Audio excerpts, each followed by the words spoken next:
Bonjour, aujourd'hui nous allons parler de ce livre, Les maths apprivoisées 2 et des fonctions. Allons-y, c'est à la page 151. Voilà, donc page 151, vous avez plusieurs exemples. Tu iras t'amuser, qu'est-ce que c'est une fonction? Tu iras t'amuser en fonction de tes devoirs, il mange en fonction de son appétit, nous prendrons un parapluie en fonction du temps. Donc en fait, c'est quelque chose qui va dépendre de quelque chose. Donc, nous, pour avoir une idée de la représentation graphique d'une fonction, comment on peut la représenter, la dessiner, nous allons tout simplement dessiner une île. Allons-y. Donc ici, c'est une île. Voilà l'île, elle est comme ça. Ça, c'est l'axe des abscisses, si vous préférez le niveau de la mer, l'altitude 0.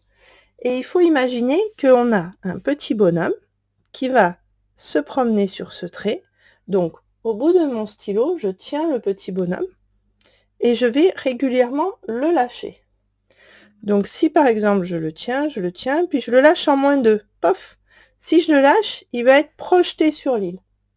Il va être au niveau de l'altitude 4. Donc, ce petit bonhomme que nous avons au bout de notre stylo, nous allons le lâcher, et s'il est en -5, il va être dans l'eau en -1. Donc, toutes ces explications sont écrites ici en français. Si on est en 3 et qu'on le lâche, lui, là, il va rester au niveau de l'eau.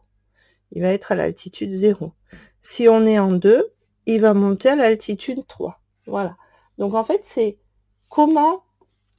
à quelle altitude va se positionner le petit bonhomme en fonction de sa position sur l'axe horizontal, l'axe des abscisses.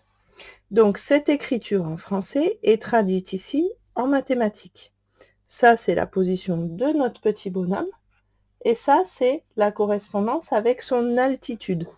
Donc, s'il est en 0, par exemple, nous voyons qu'il va être à l'altitude 6. Donc 0, 6. Nous avons bien ce point de coordonnées 0, 6 qui apparaît. Ensuite, nous avons le tableau de variation. Ce n'est pas très compliqué. Qu'est-ce qui se passe? Nous lisons de gauche à droite. Qu'est-ce que nous voyons? Que le petit bonhomme, il va monter et il va redescendre. Voilà. Donc, vous avez les explications à la page 154. Vous avez aussi le tableau de signes. Ce n'est pas plus compliqué. Le petit bonhomme, il est toujours sur ce trait. Et quand on le lâche, quand est-ce qu'il est dans l'eau? Entre -5 et -4, il est dans l'eau. À -4, il est au niveau de l'eau. De -4 à 3, il va être au-dessus de l'eau. Et de 3 à 5, il va être dans l'eau.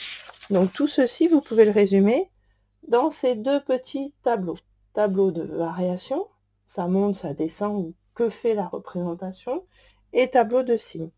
Voilà, bonne journée, au revoir.